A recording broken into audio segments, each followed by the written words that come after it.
everybody, Little Gamer here, and welcome to a brand new Create-A-Sim video. Today I am creating a lesbian couple, but also I am going to be creating Sims that have facial features that I typically do not use. I try and usually keep my noses a little small, and sometimes I hook them because I think hooked noses are absolutely beautiful and gorgeous. I think they're so beautiful and wonderful, and I love them so much. And I'm sorry for the noise. My brother's up. Oh my goodness. And I decided to create these Sims because I was having trouble with same face syndrome. And you know how that is. You just create the same face with your Sims, and then you have trouble with it and all that nonsense. So I decided to branch out a little bit. I looked at pictures to get some ideas of facial features I typically do not use. I usually try and go for smaller noses and smaller lips, and well, I decided to not do that this time. I wanted to branch out, and so I did. Now that that's out the way, I am going to be introducing you to our Sims. Now this is Athena Birch. She's a loner, she loves the outdoors, and she's a genius. And Athena hasn't had the easiest life. Now when she was little, she did grow up in a middle-class home. They weren't rich by any means, but they weren't, poor. They were of the middling sort. And Athena, she had a wonderful childhood from the time she was born till about age 8. When she was 8 years old, sadly, her parents passed away in a tragic fire accident that happened at their work. And so from ages 8 to about 18, 19, she was raised by her older brother, who was 18 at the time that their parents died. He was about 18 when their parents passed away in that accident. But right now we're going to focus on ages 1 to 8. When she was little, she was absolutely super social butterfly. She'd run about, she'd say hi to strangers, she'd always try and talk to everyone around her, and teachers would always complain that she was talking far too much. Now, when it came to her behavior charts from ages 1 to 8, they would say she talks too much, she's too loud, she's too noisy, she doesn't pay attention, yada yada yada yada. But she was really good, she was really smart, and she did make good grades. Even if she wasn't fully paying attention, she figured it out pretty quickly. And she had a whole lot of friends. But after her parents passed, her and her older brother had to move. They originally lived in a nice little house in Willow Creek, and it was a beautiful house. Okay, it was a beautiful middling sort house with a big yard and a brown picket fence, not a white one. Her father loved the color spice brown, and so he tried to make the house spice brown everywhere on the outside. And they had to leave behind their home, and they had to downsize considerably because her older brother he didn't have the funds to pay off the debts and mortgages and everything that the family had. They did have a few debts, small ones. And because of that, they had to move to the city of San Myshuno. So not only did she lose her family, her parents, but she lost her home and her friends, everything. And her brother felt bad. They both didn't want to leave home, but she knew that they had to. He knew that they had to, and so they did. And they moved to a very small and cheap apartment in San Myshuno. When Athena finally joined school in San Myshuno, she had difficulty. She wasn't really social there. She didn't know nobody, and she was still sad about her parents passing and having to leave everything she's ever known just to move to the city where she knows no one. but she did begin to act out, and, she wasn't paying attention. She began to fail her tests and classes, and she wouldn't do her homework, and she just she was just a child crying for help. And it took a couple years, but finally her brother was able to find a way to help her. They got her therapy, and he worked with her. Of course, he was still mourning himself, but he did what he knew his parents would do for Athena. And now that she is an adult herself, she's about 20, 21, 22,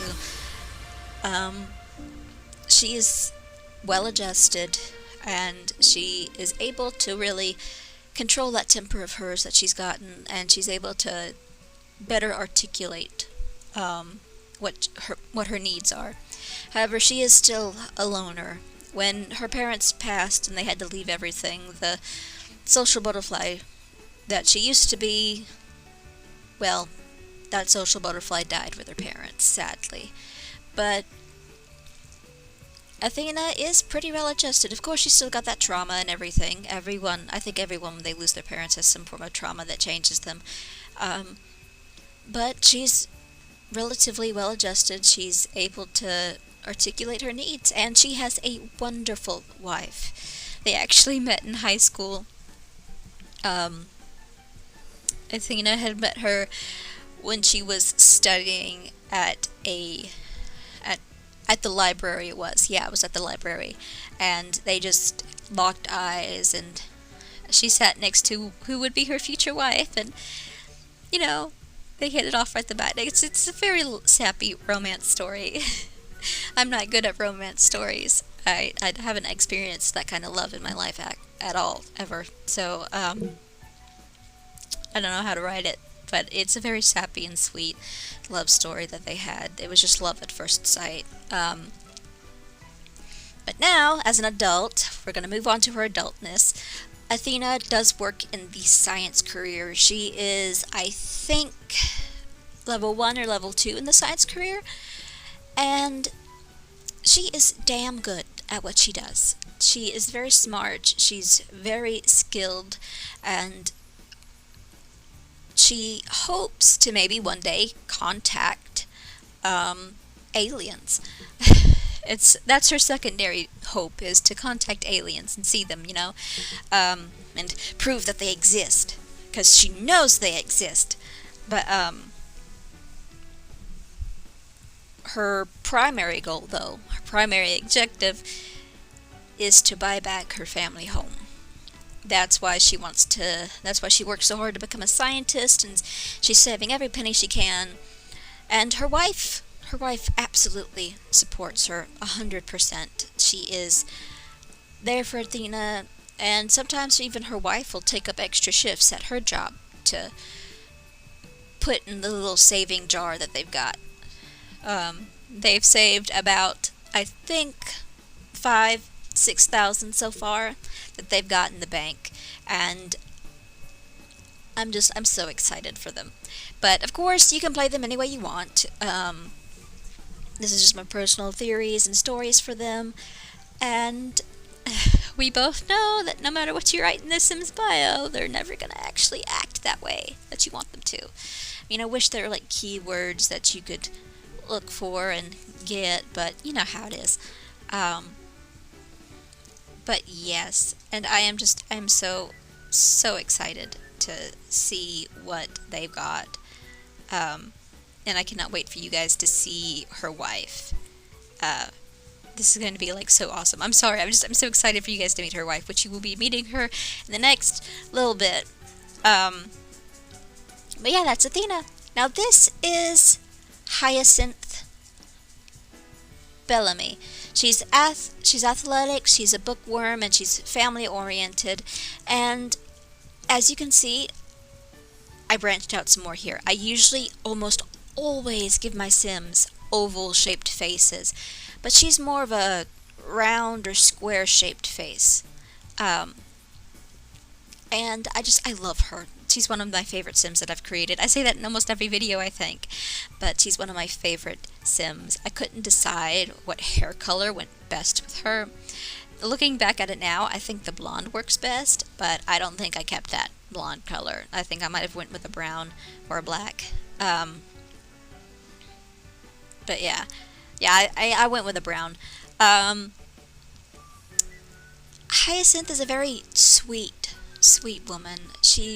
She would love to have a child of her own, but, you know, being a lesbian, that's unlikely. Of course, there's IVF and other treatments that she could do, but, you know. Now, Hyacinth, she is a very sweet woman. She's always been a sweet girl. And sadly, her childhood wasn't peaches and cream either. She came from a very poor family. They didn't have much. It was her and it's her mom, and her dad, and like, let me think. She had 5 brothers and sisters. She was the 6th and final child, and each of the kids, well, most of the kids have different fathers, and Hyacinth's father actually was her mother's final husband, and they're still married to this day. However, when she was young, they still had issues, you know. Hyacinth's mother was, you know, she wanted to party, she wanted to drink, she didn't want to have kids or take care of them. And that's because her mother had her own trauma that she was trying to forget and deal with, and as a result, she was not able to be a good parent because that trauma just wasn't treated for a long, long time. So from the day Hyacinth was born to about when Hyacinth was about 13 or 14, her mother would go weeks, sometimes months, where she would just not contact anyone. She'd be drinking and partying and couch surfing. And Hyacinth never really had a close relationship with her mother. She's really close to her father, though. Her father was a good man. He took care of the kids, he took care of the house, he worked, he made sure everyone had what they needed. He listened to the children, he would advocate for them if they were sick or they were struggling in school, and he would always tear into her mother. I mean, he was patient with her mother, but he would tear into her. He would be like, "You are a mother of 6 children. You need to act like one." And but he never did that in front of the kids. He never did. But Hyacinth was nosy as a child, so she would witness it. Now, eventually, Hyacinth's mother did eventually have an ultimatum given to her.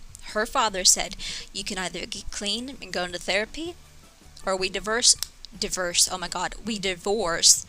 and I take the kids." It's obvious you don't want to be a parent. But her mother was kind of surprised at that ultimatum. No one had ever given her that one before, because everyone else just sort of gave her what she wanted and didn't really care what happened to her. And here was this guy telling her mother that, "Hey, step up or leave permanently." And so her mother agreed. She went into therapy, she went into rehab and all of that, and she worked hard, and she did have a support system. And finally, when Hyacinth was about 16, 17, her mother was finally clean, and for the first time in years, her mother was just like, "Oh my God, I don't know anything about my kids." And it was just a very big eye-opening moment for her mother, and her mother just felt absolutely awful for the way she was. She had squandered almost every single one of her all the years that she had with each of her children, she squandered them. She wasn't there for them like they needed, and she did apologize. Now, Hyacinth forgave her mom, and so did a couple of her older sisters and brothers, but the eldest two, they didn't. They're like, "Mom, I can't forgive you, and I can't forget. I love you, but I can't." And that was heartbreaking. And Hyacinth is pretty traumatized from her childhood, from the lack of a mom, but she is pretty sweet and well-adjusted, especially for everything she witnessed growing up and for the lack of a mother figure. Her father was a good man, and because of that, I think she turned out the way that she did. She's very sweet, she loves her wife, and she works so hard to ensure that her wife has everything she needs. And they are a support system, they support each other. But, yes, that is Hyacinth and Athena, my lesbian couple, and I love them so much. I hope you have a good day, I hope you all stay safe and healthy, and I will see you in the next video. Bye-bye!